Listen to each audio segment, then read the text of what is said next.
All right, so this is going to be my review of the G303 Shroud Edition. It is, to say the least, a very interesting mouse, especially in this day and age where we have new mice coming out all the time, with companies exploring different options and things to really make their mouse stand out as unique.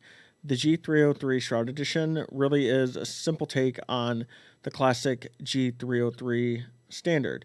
Now, this came out, I want to say 2015, because that's when I had it, and Shroud also had it. So I think maybe we're the only two people that used it because, jokes aside, this mouse was just not really that popular, especially in the shooter scene. I think I remember a lot of League of Legends people tinkering with this mouse, but all in all, it did not ever compete with the likes of the SteelSeries Sensei Raw or any of the Zowie options that were out there. So, and the problem being is that it was a really elongated diamond shape that kind of cut into your knuckles as well as your palm.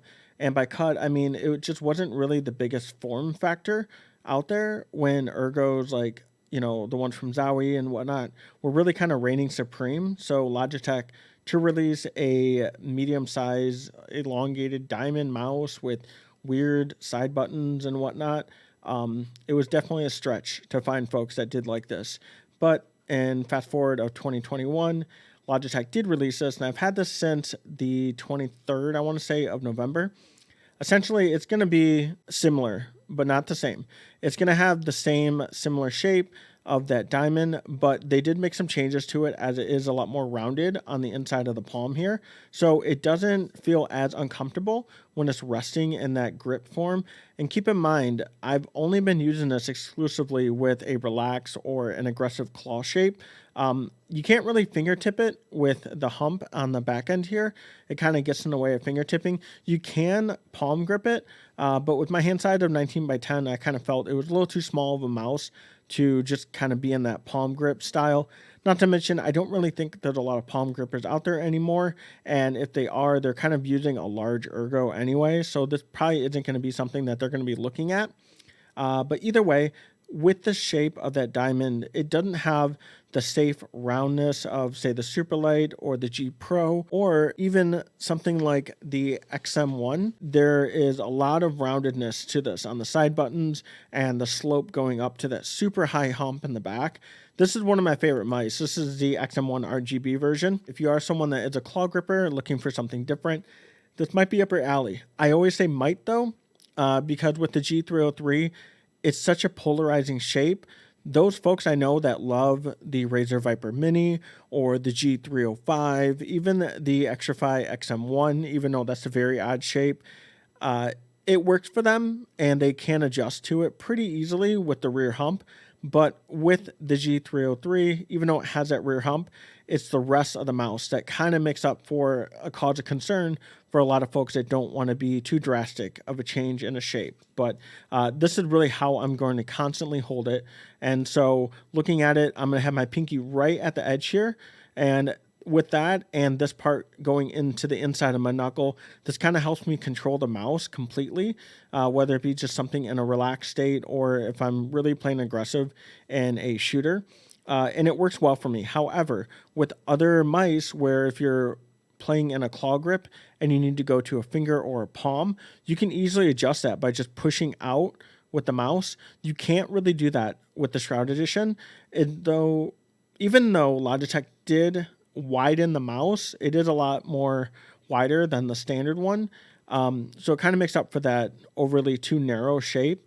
The width of it, though, paired with the sharp cutouts on the planes here, unfortunately, it kind of limits your ability to make those like stretch out adjustments.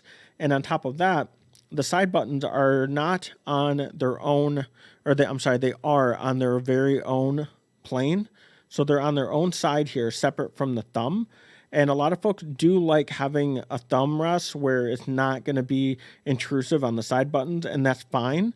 Luckily, Logitech did take note of the fact that gamers are going to have to simply move their thumb as opposed to just rolling upward, because I've not had an instance where I could just roll up and actuate these buttons. Luckily, though, they are light and crispy. Something that I do think needs to happen if you're going to design a mouse where the side buttons are really far away from where the thumb rest is. If you have side buttons that are going to be right where your thumb is going to rest, I definitely prefer a heavier mouse click. That way I don't actually press those by accident. So at least with them recognizing the very strange design of this mouse, they do take into consideration the side buttons, so I do like that. The mouse 1 and 2 are using Omron 20 mils. Super boring mouse. I really hate that Logitech continues to use these. However, they are effective, and there seems to be some like tension build inside of the actual mouse 1 and 2, like the structural hinge of it, because they definitely feel heavier than the standard Omron 20. But it still kind of begs the question, like, why not just give us different switches as opposed to having to overwork your engineers and have them create a whole new different contraption underneath. Either way, though, there's no double clicking that I experience, and there's no fatiguing from constant play with these. The scroll wheel is going to be something that is a huge upgrade over the original. The original was one that accumulated a lot of oil over time. And it was always super, super problematic because it would end up shining and getting sticky. And I really, really hated that.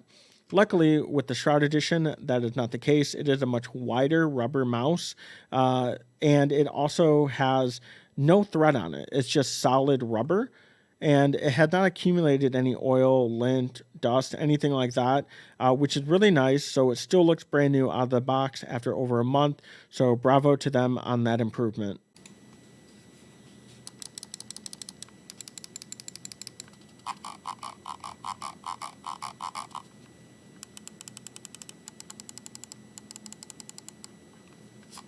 The surface is going to be the same that we've seen with the G Pro and the Superlight. It is a matte finish that does show minimal fingerprints that can be easily cleaned off. It is really comfortable. It is super slick and smooth though, but nothing that where you're going to feel you're going to lose your grip. On the sides, it's going to be a translucent black where you can actually see into the mouse slightly, but that's going to offer the same type of plastic, a little bit more grainy to offer some grip. Now, from what I've been told, the two dimples here on each side actually indicate where Shroud normally is going to position himself on the mouse. And I think that's really cool, even though it's just kind of like a fanfare thing, because obviously you trying to mimic that exact grip, that's not going to make you a better player or a better version of Shroud. It's really just kind of a nice little thing to add since this is his mouse and it is something that he's always wanted to have remade. The mouse feet on the Shroud Edition are much different than the original. The original had a bunch of little tiny ones, and they were very, very thin, and sometimes they would start to peel off over time, and they just weren't very durable. And with having all that line work on it, it ended up resulting in it just kind of being somewhat scratchy.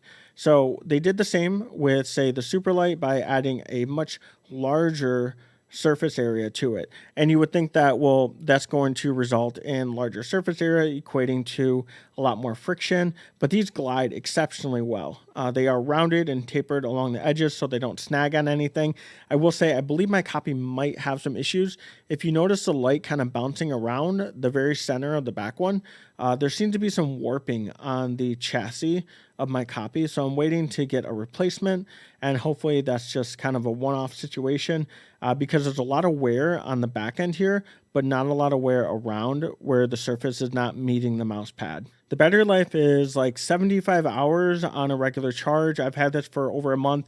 I think I might have charged it once, only for like an hour though. Either way, the battery life on this is absolutely insane. And it does help that it doesn't have the RGB effects to kind of drain that battery. The only light indicator we have is going to be right at the front here, and that's going to really just show your battery life as it goes from green to red.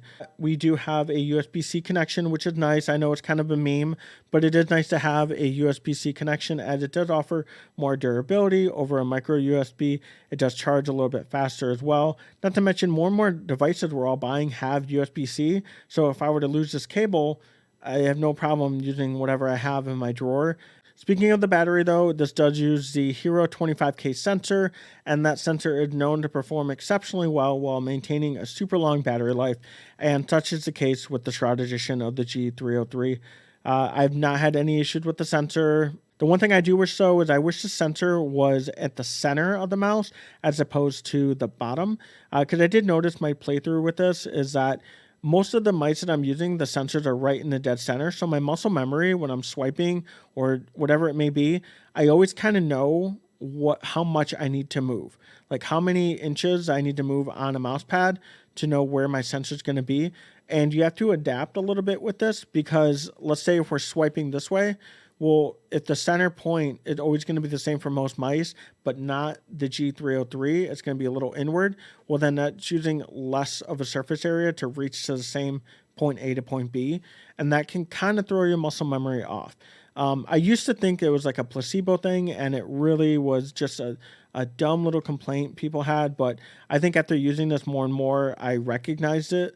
And that's something that you just have to make an adjustment on. So if you do get yourself the G303 and you find yourself like overshooting or undershooting, you're just not hitting your targets, don't necessarily think it's you. It's really just you having to adapt to the mouse's sensor positioning. In the end, I did enjoy my time with the G303. I'm still going to tinker around with it. I will say, though, that when I am feeling like I'm not playing to my potential, I want to bling the mouse because it's such a weird mouse. But at the end of the day, though, it's just going to take some time to get used to this mouse and its really odd shapes and design features, as there's really nothing like it. So when you do ask me, hey, Jafer, is this something that you'll recommend to me?